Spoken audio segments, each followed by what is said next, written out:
আমার নাম আমিত। অনার্স তৃতীয় বর্ষে পড়ছি। আমার ছোট বোনের নাম মিতা। সে অনার্স প্রথম বর্ষে পড়ে। আমরা দুই ভাই বোন একই বিশ্ববিদ্যালয়ে পড়ছি।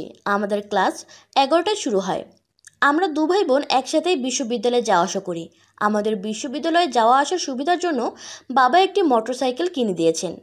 আমি মোটরসাইকেল চালাই আর আমার বোন মিতা আমার পেছনে বসে। এভাবেই আমরা বিশ্ববিদ্যালয়ে যাতায়াত করি। আমাদের আব্বু আর আম্মু দুজনেই চাকুরি করেন, তাই তারা প্রতিদিন সকাল 8:30টার সময় অফিসের উদ্দেশ্যে বাসা থেকে বাহির হয়ে যান। আব্বু আর অফিসে যাওয়ার পরে আমি আর আমার বোন গোসল করে রেডি হয়ে বিশ্ববিদ্যালয়ে যাই। আমাদের বাসায় শুধুমাত্র একটি কমন বাথরুম থাকায় প্রথমে আমার বোন গোসল করে রেডি হয়ে যায়, তারপর আমি গোসল করে যাই। সাধারণত মেয়েদের রেডি হতে একটু বেশি সময় লাগে, তাই আমার বোন প্রথমে গোসল করে। আমরা দু ভাই বোন বিশ্ববিদ্যালয়ে যাওয়ার পর বাসায় তালা দেওয়া থাকে। আমাদের সবার কাছেই বাসার গেটের চাবি থাকে। আমার আর মিতার ক্লাস শেষ হয় বিকাল 4টায়। 4:30টার ভিতরে বাসায় চলে আসি আমরা। আব্বু আর আম্মু সন্ধ্যা 6টা নাগাদ বাসায় চলে আসেন। নির্দিষ্ট একটা রুটিন অনুযায়ী এভাবেই আমাদের প্রতিটা দিন অতিবাহিত হচ্ছিল। কিন্তু একটি ঘটনা আমাদের ভাই বোনের জীবনকে সম্পূর্ণ বদলে দিল।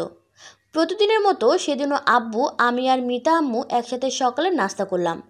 আব্বু আর আম্মু রেডি হয়ে অফিসে যাওয়ার কিছুক্ষণ পরে মিতা গোসল করতে বাথরুমে ঢুকে বাথরুমের দরজা বন্ধ করে দিল। সাধারণত আমরা শাওয়ারের নিচে জামা কাপড় খুলে গোসল করি। আমার বোন মিতা ও তার জামা কাপড় খুলে শাওয়ার নিচে দাঁড়িয়ে গোসল করে। সেদিনও মিতা বাথরুমের দরজা বন্ধ করে দিয়ে ওড়নাটা খুলে পাশে রেখে দিল। তারপরে জামাটা খুলে যেই পাশে রেখে দিতে যাবে তখনই মিতার খেয়াল হলো বাথরুমের দরজার নিচ দিয়ে কোনো একটি ছায়া দেখা যাচ্ছে। মিতার মনে একটু ভয় করছিল, তবুও মিতা মনে করলো এটা আমার মনের ভুল হতে পারে। তখন মিতা শাওয়ারের নিচে দাঁড়িয়ে শাওয়ার চালু করে দিল। শাওয়ারের পানি মিতার মাথা ভিজিয়ে বুকের উপর দিয়ে বয়ে পাছাটা ভিজিয়ে দিয়ে নিচে পড়তে লাগলো। সম্পূর্ণ শরীর ভালো করে ভিজিয়ে নিয়ে মিতা শাওয়ারটা বন্ধ করে দিয়ে সাবান হাতে নিল। সাবানটা লাগানোর সময় মিতা আবার লক্ষ্য করলো বাথরুমের দরজার নিচ দিয়ে একটি ছায়া নড়াচড়া করছে। মিতার মনে হতে লাগলো কেউ হয়তো বাথরুমের দরজার ফুটো দিয়ে তার গোসল করা দেখছে। মিতা ভাবছে, কিন্তু এই সময় তো আমি আর ভাইয়া ছাড়া কেউ বাসায় নেই, তাহলে কি দরজার ফুটো দিয়ে ভাইয়া আমার গোসল করা দেখছে? আমার কথা মনে হতেই মিতার লজ্জায় ঘুরে দাঁড়ালো।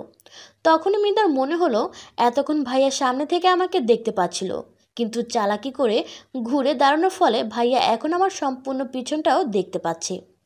এটা ভেবে মিতার ভীষণ লজ্জা লাগতে লাগলো।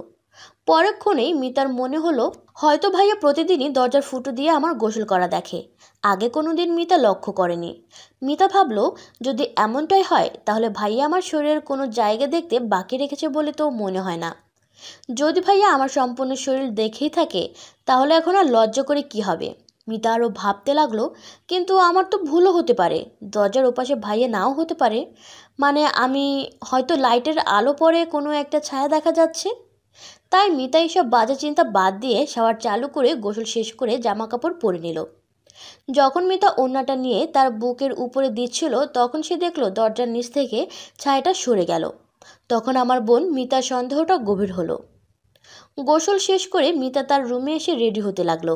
ওদিকে আমি গোসল করে রেডি হয়ে কিছুটা সময় পরে বিশ্ববিদ্যালয়ে যাওয়ার জন্য মিতাকে ডাকতে লাগলাম। আমি আর মিতা বাসার দরজায় তালা দিয়ে বিশ্ববিদ্যালয়ের উদ্দেশ্যে রওনা দিলাম। সাধারণত প্রতিদিন মিতা মোটরসাইকেলে আমার পেছনে বসার সময় মিতা আর আমার মাঝখানের মধ্যে মিতার ব্যাগটা রেখে দেয়, কিন্তু সেদিন কি মনে করে মিতা ব্যাগটা তার পেছনে রেখে দিল, যার ফলে আমার পিঠ আর মিতার বুকের মাঝে শুধু 3-4 ইঞ্চি গ্যাপ ছাড়া আর কিছুই থাকলো না। মোটরসাইকেল চালানোর সময় আমি যখন ব্রেক মারছিলাম তখন মিতার বুক আমার পিঠের সাথে ঘষা খাচ্ছিল। সেদিন হয়তো আমার ভাই বোন একটা আলাদা জগতে হারিয়ে গেছিলাম।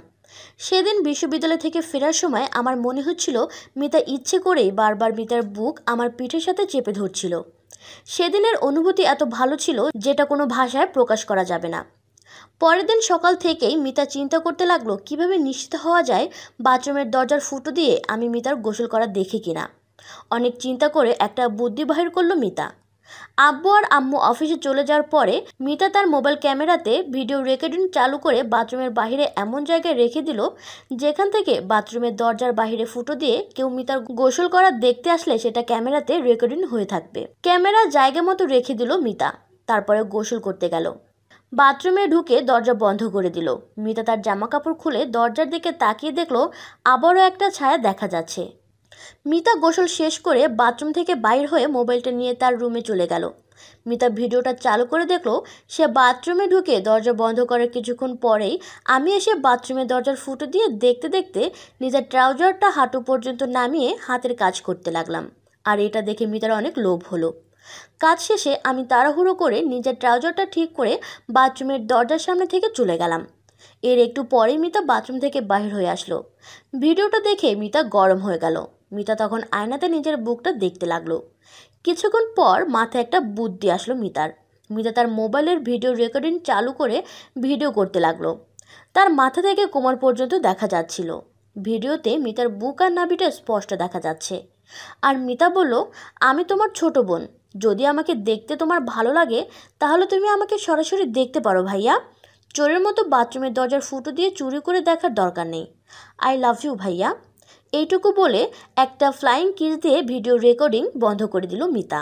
আমি আর মিতা বিশ্ববিদ্যালয়ে যাওয়ার জন্য রওনা দিলাম।